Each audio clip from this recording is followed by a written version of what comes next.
good morning, good evening, good afternoon to everybody around the globe that's listening in and chiming in and watching and tuning in. So my name is Keith, and it is an honor to once again be bringing this podcast without Sean. He is still laid up. I'm not quite sure what this injury is all about. I think he's starting to milk it at this point. I think we're on week 3 now without him. But, you know, those Intel guys, they're not as tough as some of the rest of us. So, all right. So everybody, welcome to the VET S.O.S podcast. Remember, do not drown in the sea of transition. Grab the VET S.O.S lifeline. VET S.O.S is brought to you by the Who You Know Network. It is a proud member of the Pray Deck community. VET S.O.S can now be heard on the Reach Across America radio on Thursdays at 4 p.m. Eastern. And you can find Reach Across America radio on the iHeartRadio, Odyssey, and the TuneIn app. Today, we have Jeremy Stalnecker from the Mighty Oaks Foundation with us. Looking forward to learning about his organization and the wonderful work that they do to support our community. But first, I have Eric with me yet again. He's changed his title. He is still the temp, filling in for Sean again this week. How you doing tonight, Eric? It's great to see you, brother. Dude, I'm fantastic. I'm really excited about this conversation. Jeremy's an awesome dude. Mighty Oaks is a fantastic organization. So I'm excited to get to the interview and to hear what he's got to say. But yes, I am still the temp. I don't want people getting used to my face being on the camera. This is so that Sean can, like you said, milk it. I want to give him as much time to cry and whine as I can. And so we're going to let him have that time, but I'm honored to be here. And in true fashion, I say, pitter patter, let's get at her. Awesome. So let's dive right into it. So Jeremy Stalnecker is the CEO of the Mighty Oaks Foundation, which aids America's military and families battling combat-related wounds like PTSD. He is a Marine Corps veteran and served in Operation Iraqi Freedom, acquiring leadership skills. And as a USMC officer, Jeremy received the Veteran Navy Commendation Medal with V device for combat valor. Transitioning into the ministry after the military, he counseled at the Coastline Baptist and then served as the senior pastor at the Bay Area Baptist Church. Feeling the calling, however, Jeremy merged his ministry and military background, leading the Mighty Oaks Foundation full-time, where today he strives to provide the healing for veterans and their families through Christ. So, Jeremy, it is amazing to have you with us tonight. Welcome. And yeah, tell us kind of a little bit about yourself, and we'll just dive right into this thing. Well, Keith, it's good to talk to you, and Eric is the temp. It's good to have you around, at least temporarily. So good to be with you. Good to be with you guys. Appreciate what you do. So yeah, thanks for having me on. I'm excited about the conversation. Yeah, brother. Awesome. Okay, so let's. I don't want to waste a single second, right? Yep. It's fun to banter, but I don't want to waste a single second. Yep. So let's tell us first of all, what brought you to the Mighty Oaks? Like where did that merge happen? Yeah. Where did that moment happen for you? Yeah, so it's kind of a long process for all of us, right? Where we come to that point where we make these major life decisions or changes, these catalysts that happen that make that happen. I was in the Marine Corps. I served, as you mentioned, as a Marine Corps officer. I was with 1st Battalion, 5th Marines.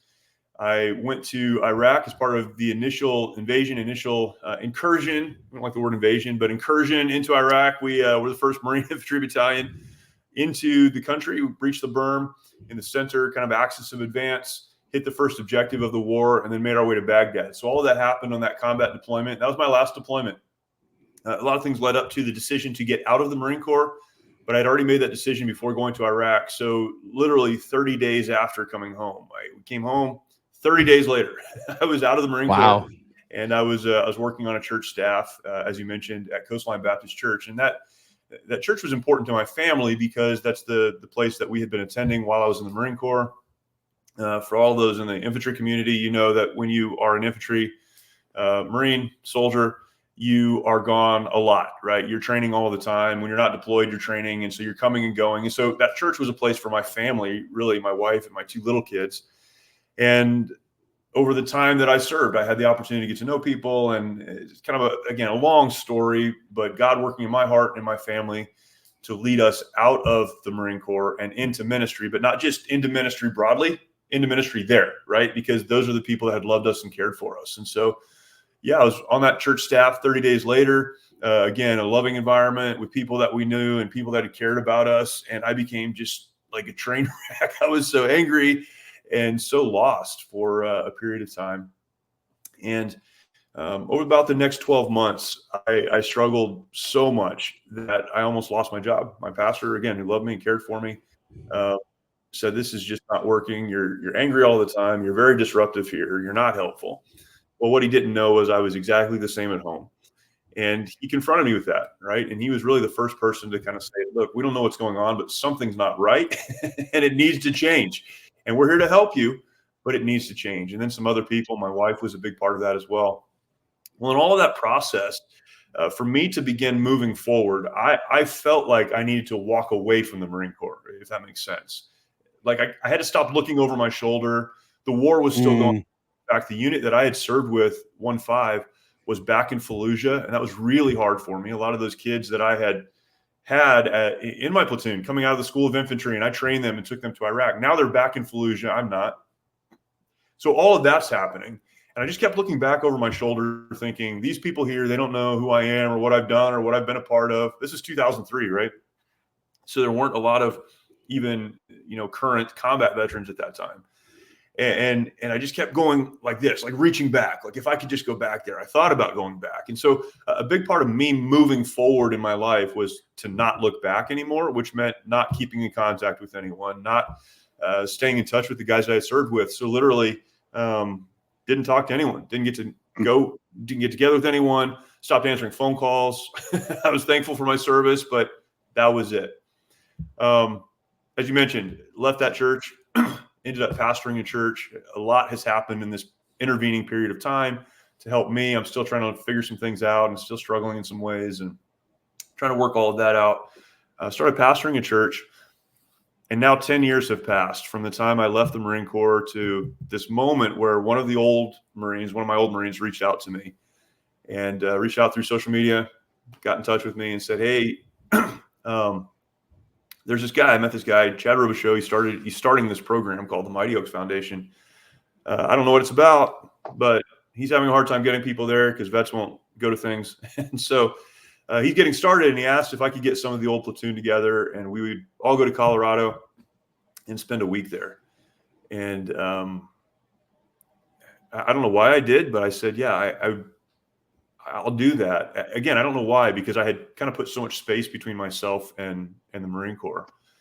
And I did. I went to Colorado. There were about 10 of the Marines that I had served with. Mighty Oaks was just getting started. Chad and his family had left Houston, gone to Colorado, and were starting what is today Mighty Oaks. And a lot happened that week, but I sat there with those guys, again, about 10 of them. One night we were sitting around a fire. It was a big fireplace, open fireplace, in this lodge that we were staying in, and they started to tell stories. And most of those guys had gone back to Fallujah. I started to hear stories about what happened to my Marines after I left. A lot of kind of hard conversations happened. But I then started to hear these stories, right, about Marines that I brought home from war that then took their lives or were still alive, but were struggling, were in train wrecks of marriages and family relationships. I started to hear all of these things that I had never even really considered or thought about. And you ask, what was the moment? That was the moment where I realized, as God has worked in my life, as people have come into my life, as I've learned, I don't have it all figured out, but as I've started to learn how to move forward, I still have a responsibility to bring these guys with me. I made this commitment to these Marines. I made this commitment to these guys that I'd always be there with them, that I would take care of them, that I would equip them. All these things that you say as an infantry leader, I said to these guys. And then I walked away from them, and I felt like I had abandoned them. And I realized that when you put your uniform in the closet for the last time, you hang that thing up in the closet for the last time, that's not the end of your service. You still have a responsibility to the men and women, in my case, it was all young men, that you promised to lead and to take care of. And I realized I had a responsibility, and that's when I got involved with Mighty Oaks and working with these guys. I was talking about this the other day, and it hit me that when I felt like I needed to do something in the veteran space, for me, it wasn't for veterans. It wasn't for those who had served in the military. It was for these guys right here. I have a picture hanging over my desk right here. And the last platoon that I led, I had about 84 Marines. We're in Iraq. It was a crazy time, and we had a weird task organization. But when I started at that moment thinking about, man, I need to give back or I need to serve, it was for those guys. And then it's expanded since then. But that's where it started for me. It was like, man, I still have to take care of these guys, and they're hurting and broken, and I have an opportunity. So I'm going to see what I can do. Yeah, I love that, dude. You know, it's as a fellow Christian, right? I've read the Bible. Like I know I didn't write it, but I've read it. Like I know how to read, right? So if you read that book, do you infantry? Come on, guys. Yeah, no, I can read. Well, you read slow. You read slow, but you read it. I'm still a knuckle dragger. But I find it interesting. You know, you said, I don't know why. Like this guy this kid reaches out to you. He tells you about this organization. I don't know why. And when I read the Bible, like God has been given so many names, right? We call him El Shaddai. We call him Jehovah Jireh. I think one of my favorite names for God today is something.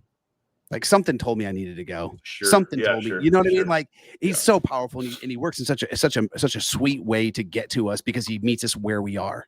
Yeah, right. Had God come in and swooped in and said, "Hey, Jeremy, you got to go." Right. Like you weren't ready for that at that moment. Yeah. Right. But he met you where you were. And I love that. Yeah. Okay. So tell us about Mighty Oaks, man. We got to know. Yeah. So, Mighty Oaks from there, Chad and I started working together and developing this program. And it went from us like begging the people that we knew to come to this program to now we serve thousands every year through a number of the different kind of channels that we serve. The core program that we have is called the Legacy Program. It's a week long, and we bring either men or women to one of 5, I say facilities, but don't think clinical or hospital. It's more like a ranch facility or a conference facility. We have 5 locations across the country that we'll bring folks to, and we spend a week talking about trauma, talking about what it is, what it isn't, what it looks like, how it impacts us. But we only spend a minute there, right? We're there for 5 days. We spend a little bit of time there, but the majority of our time is spent on asking and then trying to answer the question, how do we move forward in spite of that? Okay, that stuff has all happened in our past, but it doesn't need to chain us up anymore. How do we take positive, hope-filled, purpose-filled steps forward? And so we do that. And really for us as a faith-based organization, we start with the premise that God is, and God, the creator, created. And if he created, then he's given us hope. And he's given us purpose. And that didn't end when whatever trauma came into your life. Right. A lot of the men and women who come to us, they're not dealing, although they say they deal with combat trauma. We work with veterans and active duty service members as well as first responders. So they say, well, I'm dealing with trauma because of this thing. Sorry, it's my phone. See, I'm a professional. And so I'm going to turn this phone off right now. That's what professionals do. I love it. What really happened, Jeremy, is you didn't have an NCO there to double check you. Right. I heard it ringing. I'm like, where is that? Oh, it's in my pocket. I was going to blame you guys, but I can't do that. Anyhow, so getting back to the show, this will be my last appearance. So getting back to the show. So we serve these communities, and a lot of people come to us and will say, well, I'm struggling in my marriage. I'm struggling with addiction. I'm struggling with this stuff because of the military, or because of my work in the community as a first responder. And really a lot of it it's childhood trauma. It's something that's happened in a relationship. It's a lot of bad decisions that led to substance abuse and all these other addictions. And so what they're dealing with, they would say, is because of the military. What we need to understand is, no, it's because of some other trauma. Trauma is not unique to our community. But regardless of what's happened to you, there is a path forward. And that path forward, as we talk about it, is learning how to align your life to the life God created you to live. Because once you've done that, you're able to move forward. Your past becomes part of your story. You don't forget it. You don't get over it. You don't get past it, right? It becomes part of your story, but it no longer has you bound. And in fact, it can be redeemed for the good of others. And so we do that over 5 days. We have those conversations. Everyone who attends falls into one of those categories. Interestingly, everyone who leads, whether they teach or lead a small group, also falls into one of those categories. So it's very much a peer-to-peer, eyeball to eyeball, I know where you are because I've been there, conversation. We tell a lot of stories, our story. This is where I was when I came to Mighty Oaks. This is what I learned. This is what's helped me. I'm trying to move forward. So everyone's come through that process. We take our leaders through a year-long training process to get them to the point where they can lead. But everyone in the room has a similar background. And so it is very much hey, we're working together. It harkens back for me, right? Harkens back. It goes back to that time where I thought about those guys in that picture. I'm like, man, I'm just one of them. And I've learned a little bit, but I need to help them. That's exactly what we do. And this year we'll have about 1,000 folks come through that week-long program, 39 weeks of programming across the country. And then we do a lot of other things. We do a lot of speaking in conferences and that kind of thing. But that legacy program is the core of what we do. That happens over 5 days. And then we have a very robust aftercare program. So once you've graduated from the program, we keep in touch with you on a weekly basis, intentionally for 6 months. We have access to counselors and any resource that you would need to continue that journey. But it really starts there with making that decision to move forward. So it's crazy because what we do is not complicated in any way, but it's simple enough, but communicated by people who are enough like us that we're willing to listen. We understand we're not alone, that there is a path forward, that God's created that path for us. And if we can just lean into that, then he'll carry us forward. So it's been incredible. Yeah. I think that's an important lesson, right? Like, we're not the discarded army men that the enemy wants us to believe we are. Right. We're not a thrown away toy. And the highlight of my life, and not only not thrown away, but the highlight of my life was not that thing that I did over there. Right. And that's what a lot of people say is like, well, that was the pinnacle, right? That was the highlight. Well, that's something to be proud of for sure. Whether you are in combat or not, it doesn't matter. If you serve in the United States military, that's something to be proud of. But that's not the end of your life. There's a lot more. That's one small piece of a much larger story. Yep. That's actually one of the reasons I stopped going to the VFW, because I got sick and tired of people talking about those years like they were the best years of their life. And I'm right. I did my time. I'm proud of my time, but that doesn't define me.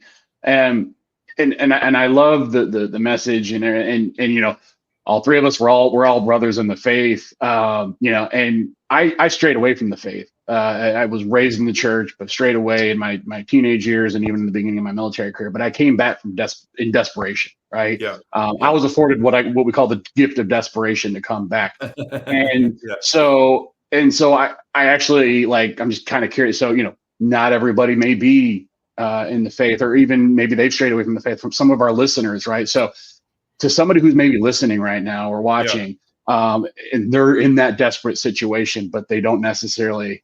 Haven't necessarily come back to the faith. What value would they find by still reaching out for your program and seeking the help that you folks provide? Yeah, well, first of all, people hear faith-based and they think, well, that's a Christian program. I would say it this way: it's a program run by Christians, and we believe that faith is the answer, right? So, I love most of the people who attend our program are not Christians. In fact, in the early days, 2011, 2012, 2013, a lot of combat vets returning, just angry and broken. And the reason they came to Mighty Oaks is because they had tried everything else and it was just falling short.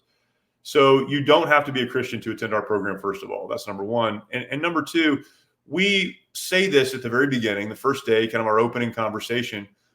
What we want to do this week is what we would say. What we want to do this week is provide a contrast between the life that you're living and the life we believe God created you to live. And then you make a decision. No one's going to make you make a decision. We're just going to try to model something different, because clearly what you're doing isn't working, and that's fine. That's fine. We've all been there, and we want to model something different. And the importance of faith, and this is kind of more foundational. There are clinical approaches to post-traumatic stress, combat trauma, all these issues that we talk about.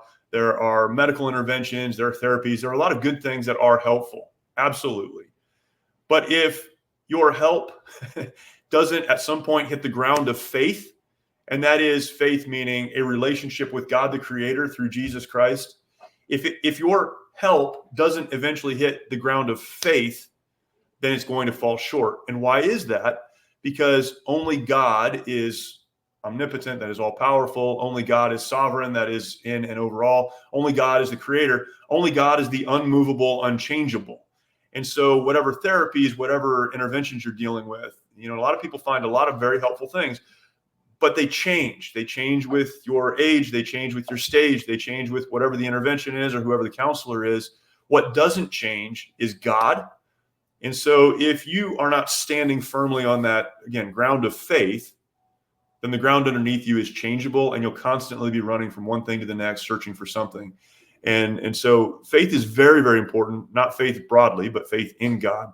But to get the help that we talk about and that we offer, which we don't ask anyone to pay for, we cover the cost of travel. There's no financial output to you as a student. You just need to apply and we'll get you in.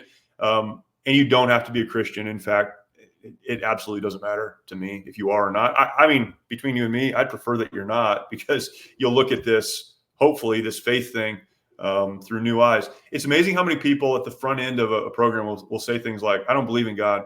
I'm here because I don't know where else to go. Or I hate God, so I believe in him. I just hate him because of the bad things that have happened in my life. Or, Keith, like you said, I used to believe, I've walked away. I don't know how I feel or what I think anymore. Man, that's God, right? I mean, that's the Jesus of the Bible. He's not afraid of our questions. He's not afraid of our brokenness, our hurt, our concerns, even our anger at times. He just says, come. And we want to be kind of a catalyst or a vehicle for you to at least explore that and ask the question, is this what I should do? Is this the direction that I should go? And we'd love to have anyone who can make the time. I love that. And I love the fact that you hit on this a little while ago. You start talking about things that are simple, right? This idea that the ground is level at the foot of the cross. Right? Yeah. Everyone comes to the foot of the cross and the ground's level. Like, the path there is so simple. It's not always easy, right? Simple doesn't mean easy. No, not at right. all. But it is simple. It is about laying the things that you have done, that others have done, that the enemy has done, and laying that stuff at the foot of the cross and walking away from it. Yep. Right. Like you said, it's still a part of my story. It's 100% still a part of my story. It is just not the defining moment in my story. And an important part of your story, right?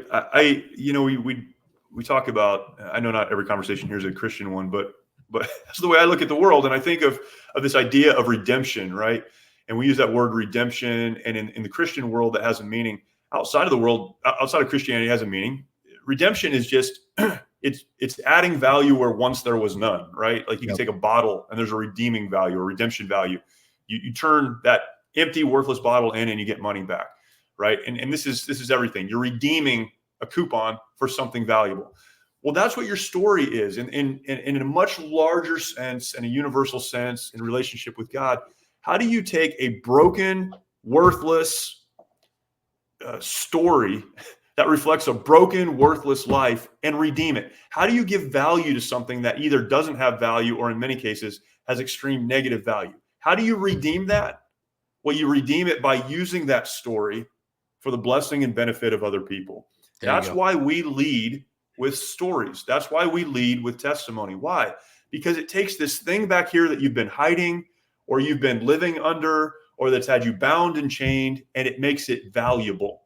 So now that thing that you've been running from becomes an important part of your story because it's been redeemed and now has value for other people. And that is huge, right? I think so many of us spend our lives trying to numb out the feelings, the pain, the thoughts, try to run away from it, try to isolate from it, whatever. We're trying to get away from it when really we need to recognize that's part of who I am, and that can be used for good if I'll allow it to be. But like you said, simple to say, but much more difficult to walk through. Yeah. And I love the fact that Mighty Oaks and your staff, your team, your volunteers, like the guys that are out there, like you meet people where they are. This isn't about, right? Like you said, I don't care if you're a Christian or not. This is about stop, like just stop for a minute. Just come, right? Like the way you are. I love Christ's words, right? We look at the word, and Christ was describing kind of himself and the idea of going to God. He said, healthy people don't go to a hospital. Right. That's exactly right. Yeah. Healthy people don't go to hospitals. You have to get to a point where you're like, okay, I've done everything. I've tried everything and everything hasn't worked. Yeah. And I'm so glad that there are places like specifically like Mighty Oaks for people to go to. Man, that's so good, dude. That's so good. Yeah. Well, it's an honor to be a part of, and to your point, what's that saying? We're just one beggar telling another beggar where the bread is, right? That's it. Yeah. That's it. We're just guys like you, and we want you to come, and we're going to tell you what's worked for us and what we found, and we know it will be helpful to you. And then we're going to walk this out with you. And I think that's important too, right? a lot of what we've lost when we leave the military is brotherhood and camaraderie and connection. And a lot of people find that again when they come to a Mighty Oaks program. They get help, they get direction, but they also get a brotherhood that can help carry them through. Yeah, I think it's hard, right? Because a lot of us here, you need to, right? And if we just we'll just stay on faith, right? You need to pray. You need to pray, or you need to have faith. And a lot of times, some people even tell you how, right? So, right. But what I love about programs like Mighty Oaks is that you're going to do it. Like, we're not just going to tell you should, and we're not just going to tell you how. We're going to stand shoulder to shoulder while you do it. Such a good program, dude. Yeah, good. So good. Yeah, go ahead, Keith. I was just going to say, and even the other end of it, right? I heard you talking about like that becomes part of your story, and then you go share that story, right? I mean, again, sticking with the topic of the day, right? That's how we kick the enemy in his teeth, right?